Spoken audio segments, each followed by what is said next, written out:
जी अस्सलाम वालेकुम स्टूडेंट्स। हम उसी तरतीब से चल रहे हैं जिस तरतीब से बुक में टाइटल्स हैं, लेकिन असूलन ये जो आज हम लेक्चर पढ़ रहे हैं ये पहला होना चाहिए था, जिसका टाइटल है कि what is zoology. So zoology derived from two Greek words. पहला ज़ूऑन है जिसका मतलब एनिमल होता है, लोगोस का मतलब study, so study of animals is called zoology. So animals की वेरिएशंस बेशुमार हैं, बहुत ज़्यादा एनिमल्स हैं जो कुराए अर्ज़ पे पाए जाते हैं। There are over 2 millions of the animal species जो डिस्क्राइब्ड हैं। 1 मिलियन 10 लाख का होता है, तकरीबन 20 लाख जो हैं वो डिस्क्राइब स्पीशीज़ हैं, और इससे कहीं ज़्यादा डिस्क्राइब स्पीशीज़, अनडिस्क्राइब स्पीशीज़ जो अभी तक डिस्क्राइब नहीं हुई, और साइंटिस्टों का ख्याल है कि शायद ये 4 मिलियन से भी ज़्यादा है, सो 40 लाख से भी ज़्यादा है।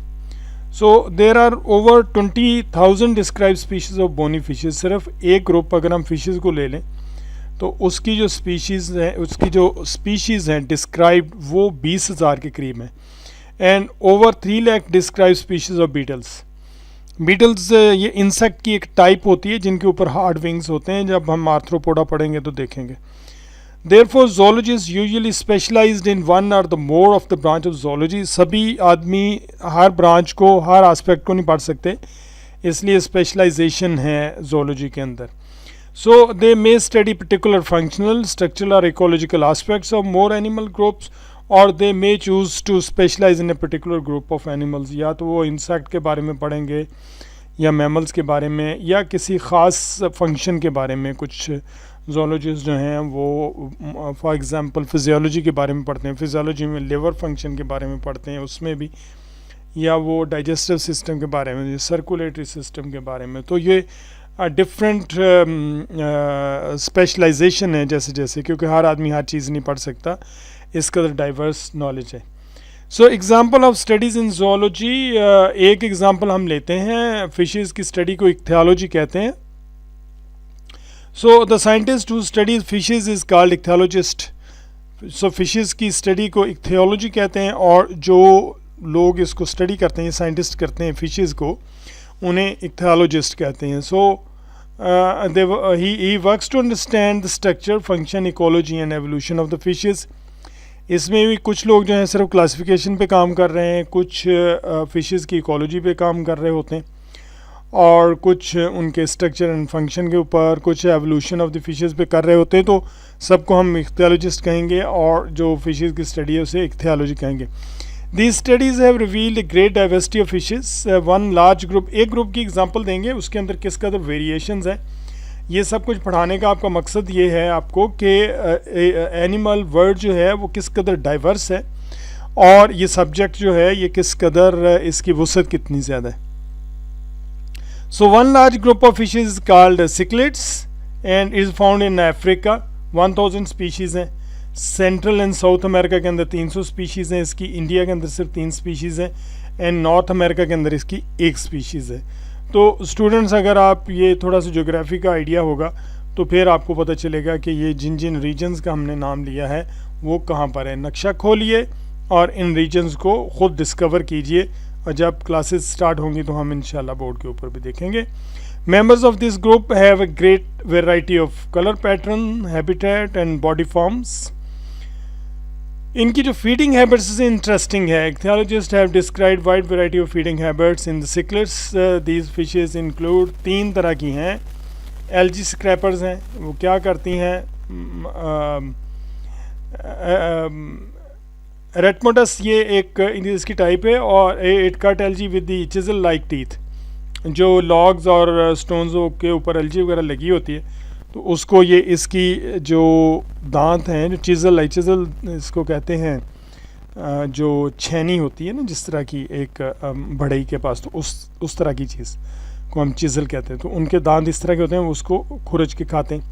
इंसेक्ट पिकर्स हैं कुछ, टांगानिकी निकोटिकस, ये टांगानिका एक यू कैन से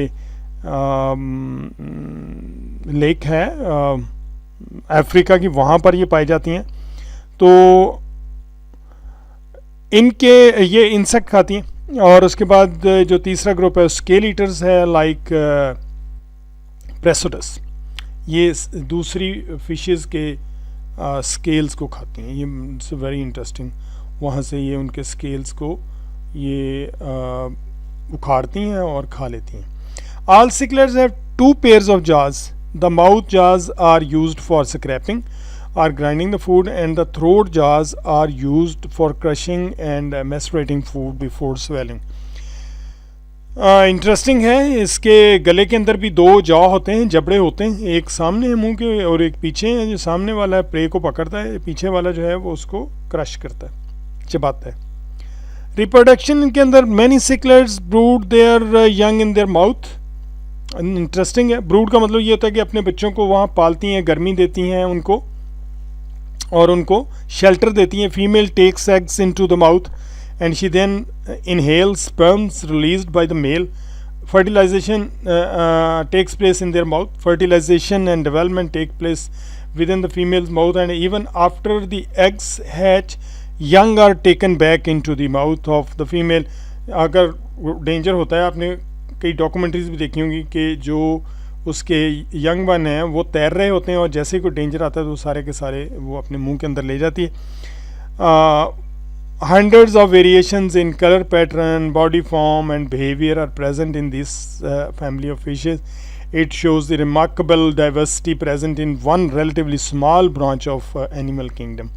तो सिर्फ एक एग्जांपल दी है हमने फिशेस में से, सिर्फ सिक्लेट ग्रुप की, तो उसके अंदर आप वेरिएशन देख लें कि 3 तरह की उनकी फीडिंग हैबिट है और उनकी जो जिसको आप कहें कि जो रिप्रोडक्टिव हैबिट है, that's remarkable. It shows remarkable diversity present in one relatively small branch of animal kingdom. Zoologists are working around the world to understand and preserve the enormous diversity of this animal kingdom or the animal group. Examples of specialization in zoology, हम किन चीज़ों में specialise कर सकते हैं, ये हम next जो आपका लेक्चर है उसमें पढ़ेंगे। आज यहीं तक रखते हैं। Thank you very much students. और ये जैसे ही क्लासेस शुरू होंगी तो फिर फिज़िकली भी चलती रहेंगी और ये लेक्चर जो